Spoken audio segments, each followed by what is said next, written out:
What's up everybody, my name is Ben. Today I got the iPad Pro M1 with the 12.9-inch display. I used this thing for a couple of weeks as my main computer.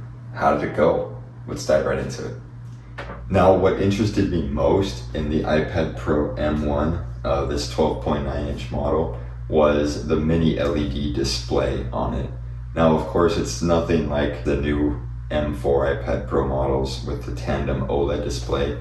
That's on a whole other level. But what these iPad Pros have is that mini LED backlighting, which means that you have basically 2,500 local dimming zones, which are 2,500 backlights essentially on the display, which means that wherever is darker on the screen or wherever is completely black many times can completely turn off. You notice it most when you're watching content and you have any sort of black bars. You'll notice that the screen is completely black, which is incredible. But that being said, I don't think that this screen is that different when you actually are looking at it compared to almost any iPad in the last 5 to 10 years. Most iPads still look pretty good even when they don't have the technology this iPad Pro has. The only exception I would say is the base model iPads, which just have a lower end display inherently because the glass is not connected to the display itself. They're non-laminated displays. So any iPad that's not the base model iPad looks essentially the same as this iPad in my opinion. Now performance-wise, this machine completely just flies. It's unreal. Of course, the M4 iPad Pro just came out a little while ago, and I'll show you here the benchmarks. This is the M1 iPad Pro, and this is the M4 iPad Pro. And you'll notice about a 60% difference on both single and multi-core performance between the M1 and the M4 iPad Pro. However, for what I ended up doing with this iPad when I replaced my MacBook with this for the last few weeks, I already felt like M1 itself was overkill for what I was doing. When I really sat down to do real work with it, I hardly ever even felt it struggle whatsoever. Now, for the last 3 weeks, I put aside my trusty MacBook Air and I used this iPad completely. The only 2 exceptions that I had to come running back to the MacBook for was for video editing in iMovie and then for spreadsheets. Google Sheets and spreadsheets in general are just surprisingly difficult to use on an iPad. I just think the apps are less functional, there are less menus available to you. And with just the technicalities of a spreadsheet and iMovie, I think it made it very difficult to do it on the iPad. And one thing that I surprisingly struggled with this iPad was battery life. It was surprisingly poor. So I would just put the iPad down on the floor and not use it for, a night or a couple of days, and I'd come back to it and the battery would be at like 15%.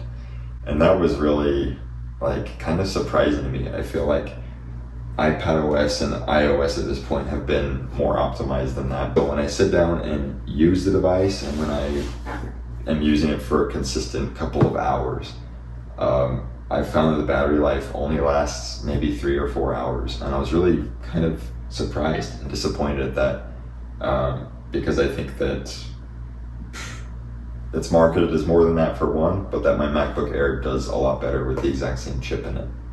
That being said, there are some huge pros to this iPad, one of which is just how impressive the speakers are.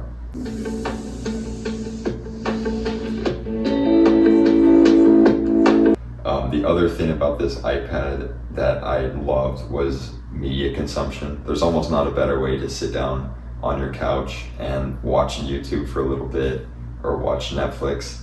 The screen, the speakers, just the portability of the iPad makes it the perfect device for that. Now my experience switching the iPad and not using the MacBook for 3 weeks taught me a couple of lessons. First, that the iPad really couldn't replace the MacBook. There were just those couple of use cases with spreadsheets and with using iMovie that I just had to go back to the MacBook. I couldn't do things I need to do on the iPad, so I had to use my MacBook Air.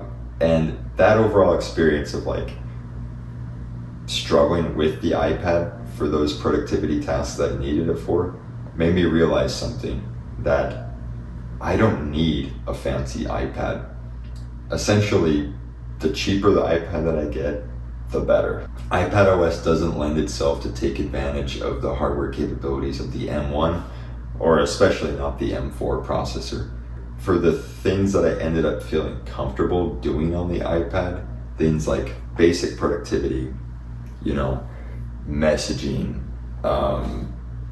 media consumption, all of those things would be well served with an iPad a fraction of the price of this one. Now, that being said, if you want, the room-filling speakers, if you want the top-end display that you get on the iPad Pro, you do have to spend that money. But the physical things, the actual things I was doing on the iPad, all of the hardware, all of the potential of this iPad kind of felt like a waste at the end of the day. That sums up my overall experience with this iPad. As incredible and performant as it is, I can't recommend it because it's still an iPad. Unless your workflow is more than mine and you think you can use the potential of an iPad Pro and you can replace your MacBook with it, I think that you'd be better off finding a cheaper or even an older iPad. So was the iPad Pro able to replace my MacBook? Definitely not. And I personally am excited to just use my MacBook again without the stress of feeling like I need to try this to show you all how it was. So thank you for checking out this video. Let me know down below all of your thoughts on iPads in 2024 and especially the iPad Pro. I'm really curious to hear what you have to say, and I'll look forward to responding to you. Please check out my channel and give me a like down below if you liked the video. Okay, take care. Bye.